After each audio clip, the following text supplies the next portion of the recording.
The No Fate channel checking in, and on this episode of Dad's Desktop, I'll be going over 2 inexpensive upgrades that will immediately speed up your everyday PC experience.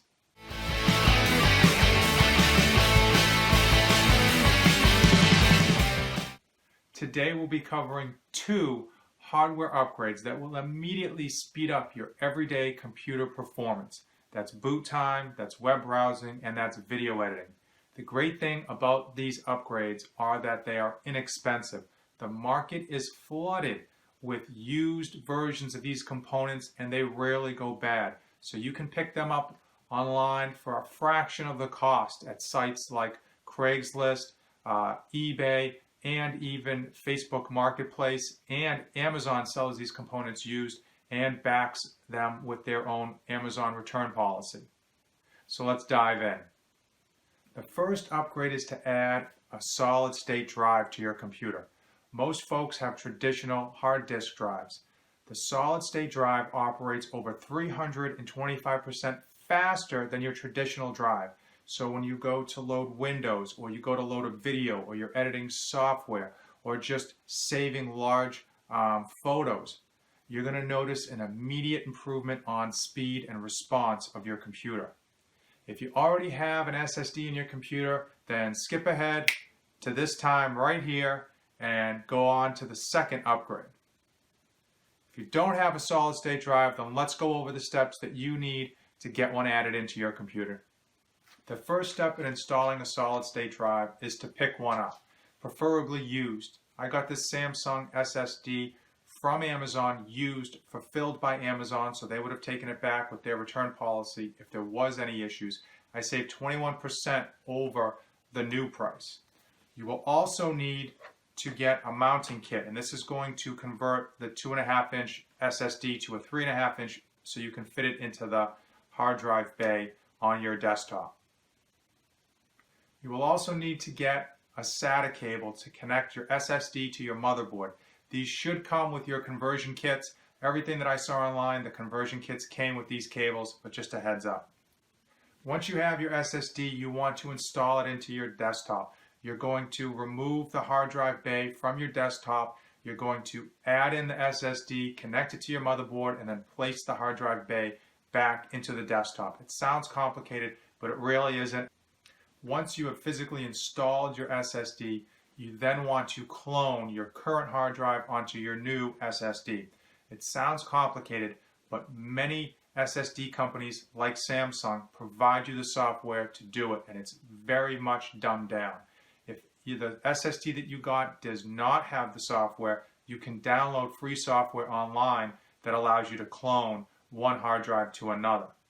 Once you have cloned your hard drive, you are going to go into your motherboard's BIOS and update it so that it boots from your new solid state drive. How do you do that? What you're going to do when Windows boots up is you're going to hit F10. Now there are different motherboards require different numbers. Sometimes it's F2, sometimes it's delete.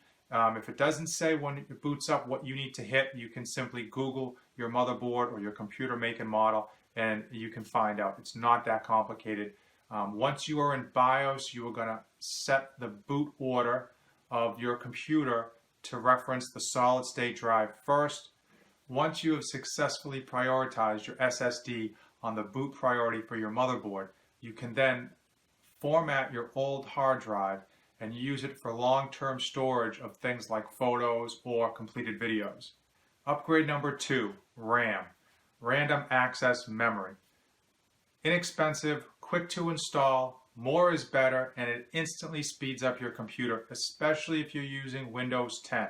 Windows 10 runs a program in the background called Superfetch. What that does is it places your most commonly used files or programs on your RAM for quick access and perkier performance of your computer. So the more RAM you have, the quicker your computer is going to feel during your everyday tasks. So what type of RAM should you get? If you're like me and you picked up your computer from a big box store like Best Buy or Walmart, or from a huge computer manufacturer like HP, simply Google your make and model number. That will tell you what your computer came with in terms of the type of RAM, the number of sticks of RAM and the amount of RAM, 2 gigabytes, 4 gigabytes, 8 gigabytes. Using that, you will know what type and the amount of sticks you'll need to buy to fully upgrade your desktop. The great thing about RAM is that it almost never goes bad, and there's tons of used RAM on the market for cheap. You can buy it new, but you would save a ton of money by buying it used. Great places to pick it up are eBay and Facebook Marketplace.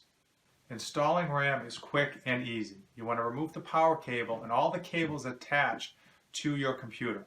Then you want to remove the side panel, and you're going to push down on all of the tabs for the RAM slots.